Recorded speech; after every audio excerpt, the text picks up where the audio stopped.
काशिफा में आ गया। Oh hello. अच्छा गीत सुन रहे हैं? हाँ मुझे बहुत भूख लगी हुई है, क्या बनाना है? कुछ भी नहीं। आप तो कह रहे थे कि आप अपने दोस्तों के साथ जा रहे हैं। काशिफा कुछ भी नहीं बना हुआ। पर यासिर मुझे लगा कि आप अपने दोस्तों के साथ जा रहे हैं तो आप खाना खा के आएंगे। नहीं, मैं दोस्तों के साथ जा रहा हूँ, मैंने आपको कहा था, लेकिन मैंने ये तो नहीं कहा था कि मैं खाना खा के रहूंगा। मैंने सोचा आप दोस्तों के साथ जा रहे हैं तो खाना खा कर ही आएंगे। मुझे इतनी सख्त भूख लगी और मैं सोच रहा था घर पे कुछ ना कुछ अच्छा बना होगा और आके खाऊंगा। मैं कुछ बना दूं जल्दी से? नहीं, मेरे ख्याल हमें बहस नहीं करना चाहिए इन चीज़ों में। और मैं समझता हूँ कि कई दफ़ा इब्लीस जो है वो ऐसे ही मौक़ों को ढूंढता है कि हमारी कमजोरियों को पकड़े और हमें आजमाइश में न डाले। ये तो है। तो मेरा ख्याल है कि आप फिक्र ना करें, कुछ और कर लेंगे हम। इलियासिफ, ये तो आपने बिल्कुल ठीक कहा है कि इब्लीस जो है वो हमारी कमजोरियों को ढूंढता है और फिर उस पर अटैक करता है। लेकिन अगर हम खुदा के मसीही खानदानों के लिए मंसूबे को जानते हैं तो फिर खुदावंद हमें ताकत भी बख्शता है और इस इब्लीस का मुकाबला करने का फजल भी देता है। ये तो बिल्कुल आपने ठीक है। और काशिफा, जब तक हम इस बदन में हैं और इस दुनिया में हैं, मैं समझता हूँ कि तकलीफ़ें, मुश्किलात, परेशानियाँ तो हमारी ज़िंदगी में आती हैं, ऐसी कन्फ्यूजन्स भी हमारी ज़िंदगी में आते हैं, लेकिन खुदावंद की तसल्ली भी हमारे साथ है। और अगर हम मत्ती की यूहन्ना की इंजील उसका 16वां बाब और उसकी 33वीं आयत पढ़ें तो उसमें से ये तसल्ली खुदावंद की मैं ज़रूर हमारे लिए पढ़ना चाहता हूँ। और वो ये है, मैंने तुमसे ये बातें इसलिए कहीं कि तुम मुझ में इत्मीनान पाओ। दुनिया में मुसीबतें उठाते हो, लेकिन खातिर जमा रखो, मैं दुनिया पर गालिब आया हूँ। काशिफा, आपने देखा कि खुदावंद का वादा जो है यहाँ पर हमारे सामने मौजूद है कि खुदावंद यीशु मसीह जो है वो दुनिया पर गालिब आए हैं। और जब खुदावंद यीशु हमारे साथ हैं तो हमें परेशान होने की ज़रूरत नहीं। काशिफा, हमारा मुकाबला जो है वो अपनी ज़ात के साथ नहीं है, बल्कि हमारा मुकाबला इब्लीसी कुव्वतों के साथ है। और जब ये मुकाबला इब्लीसी कुव्वतों के साथ है तो हमें रूल कुद्स की कुव्वत जो है वो अपने लिए दरकार है, ताकि हम इस इब्लीसी कुव्वतों के साथ जो है वो मुकाबला कर सकें। इलियासिफ, और हम देखते हैं कि ये मुश्किलात जो हैं वो बहुत सारी सूरतों में हमारी ज़िंदगियों में आ सकती हैं। जैसे एक मिसाल के तौर पे, जैसे ख़ानदान में आपसी जो राब्ता है, राब्ते में रुकावट कई दफ़ा आ जाती है। फिर कई दफ़ा औलाद नाफरमान होती है। अब देखें, बच्चे जब बड़े हो रहे होते हैं तो उन्हें बेजा रोक टोक जो है वो पसंद नहीं होती और कई दफ़ा वो बागी हो जाते हैं। उसके अलावा जो है वो उनकी परवरिश में माँ बाप को, वालिदैन को कई दफ़ा काफ़ी मुश्किल और दुश्वारियाँ आती हैं।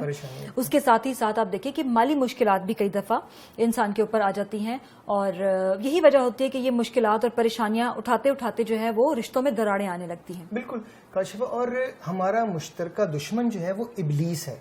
और अगर हम यूहन्ना की इंजील उसका 10वां बाब और उसकी 10वीं आयत पढ़ें तो वहाँ हम देखते हैं कि इब्लीस जो है वो चुराना चाहता है, वो मार डालना चाहता है और वो हलाक करना चाहता है। और पहला पत्रस उसका 5वां बाब और उसकी 8वीं आयत पढ़ें तो वहाँ लिखा है कि वो शेर बब्बर की तरह धाड़ता फिरता है ताकि किसी को फाड़ खाए। काशिफा, याद रखें कि इब्लीस जो है वो इनफरादी तौर पर सिर्फ हमारा दुश्मन नहीं है, बल्कि वो ख़ानदानी तौर पर भी जो है वो हमें आजमाइश में डालने की कोशिश करता है। इलियासिफ, और हर मसीही को मैं समझती हूँ कि ख़ानदान को ख़ास तौर पर यह बात समझने की और जानने की ज़रूरत है कि जिस तरह से अज़दवाजी ज़िंदगी जो है वो खुदावंद यीशु मसीह की मोहब्बत और जो कलीसिया है उनके दरमियान का एक रिश्ता और एक रिफाकत और एक ताल्लुक है, उसी तरह से जो हमारा मसीही ख़ानदान है वो एक बड़ी कलीसिया के अंदर एक छोटी कलीसिया है। और साथ ही साथ हमारा जो मसीही ख़ानदान है वो खुदावंद यीशु मसीह का बदन है। बेशक काशिफा, और हम देखते हैं कि जिस तरह कलीसिया के अंदर रिफाकत और जिस तरह कलीसिया के अंदर इत्तेहाद होने की ज़रूरत है, इसी तरह जब खुदावन ने हमें अज़दवाजी ज़िंदगी में इकट्ठा किए ख़ानदान बनाया है तो इस ख़ानदान में भी प्यार, मोहब्बत और इत्तफाक होना जो है वो बहुत ज़रूरी है। हम अपनी कमज़ोरियों को इब्लीस के सामने नहीं रख सकते, और जब हम अपनी कमज़ोरियों को इब्लीस के सामने रखते हैं तो इब्लीस जो है वो हम पर हमला करने के लिए तैयार होता है। आपको याद है जब खुदाम यीशु मसीह मत्ती की इंजील उसके 4थे बाब में हम देखते हैं कि जब खुदाम यीशु मसीह इब्लीस के सामने आजमाए गए तो वहाँ हम देखते हैं कि पहले 40 दिन खुदाम यीशु मसीह पर वो हावी मतलब खुदाम यीशु मसीह को आजमा नहीं सका। उसकी वजह ये थी कि खुदाम यीशु मसीह रूह कुद्स से मामूर ज़िंदगी गुजार रहे थे और बड़ी ही जिस्मानी तौर पर भी और रूहानी तौर पर भी बहुत कुव्वत में थे। लेकिन हम देखते हैं कि 40वें दिन खुदाम यीशु मसीह को क्या हुआ कि भूख लगी, और जैसे ही खुदाम यीशु मसीह को भूख लगी, इब्लीस ने खुदाम यीशु मसीह पर उनकी भूख की उस कमजोरी को देखते हुए हमला किया। बिल्कुल इसी तरह काशिफा, जब हम ख़ानदानी ज़िंदगियों में हमारी ज़िंदगियाँ खुदावन के करीब नहीं होती, खुदावन के साथ नहीं होती, हम में इत्तेहाद, मोहब्बत, प्यार नहीं होता, तो इब्लीस ऐसी ही कमज़ोरियों को हमारी ज़िंदगी में देखता है اور حملہ کرتا ہے. الیاسف، آپ نے یہ بات بالکل ٹھیک کہی ہے، اور میں سمجھتی ہوں کہ اگر مسیحی خاندان جو ہے وہ مضبوط ہوگا تو ہماری کلیسیا مضبوط ہوگی، اور اگر ہمارا مسیحی خاندان جو ہے وہ مضبوط نہیں ہوگا تو خدا کا بدن اور جو کلیسیا ہے وہ مضبوط نہیں رہ سکتی.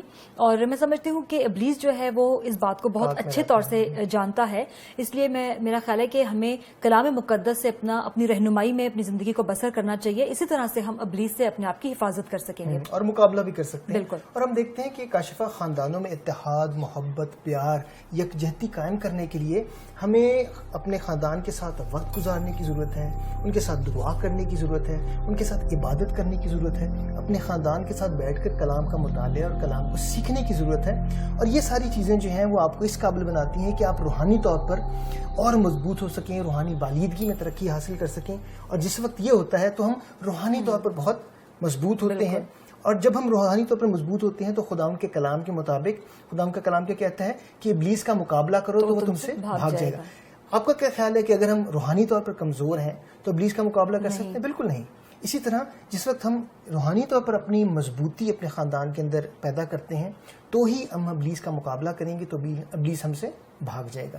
اور کاشفہ اس طرح جب ہمارے خاندان میں ایک اتحاد، محبت، پیار قائم ہوتا ہے تو ہی ہم ابلیس کے ایسے جو آزمائش کے چیزیں ہوتی ہیں ان سے ہم اپنی زندگی کو بچا سکتے ہیں اور اپنے جلال کے لیے یا خدا کے جلال کے لیے اپنی زندگیوں کو استعمال کر سکتے ہیں. اور الیاسف، میں سمجھتی ہوں کہ یہ اسی وقت ہو سکتا ہے جب ہم کلام مقدس سے سیکھیں اور روح القدس کی قوت میں اپنی زندگیوں کو بسر کریں.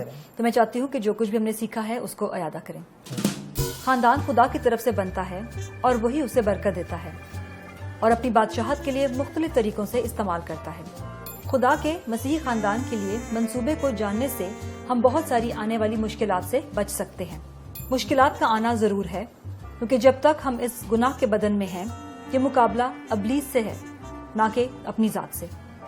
ہر مسیحی خاندان کو اس بات کو سمجھنا ضروری ہے کہ جس طرح ازدواجی زندگی خداوند یسوع مسیح اور کلیسیا کو ظاہر کرتی ہے، اسی طرح خاندانی زندگی خداوند یسوع مسیح کے بدن کو ظاہر کرتی ہے. الیاسف، میں مانتی ہوں کہ تھوڑی کمیونیکیشن کی بھی غلطی تھی اور تھوڑی میری بھی غلطی تھی. نہیں، میری بھی غلطی تھی، کہ میں نے کھانا نہیں پکایا. تو اس لیے میں سوچ رہی ہوں کہ ہم ایسا کرتے ہیں کہ ڈنر کے لیے باہر چلتے ہیں اور آج کی ٹریٹ میری طرف سے ہوگی. ٹھیک ہے، اور آئس کریم میری طرف سے. ٹھیک ہے.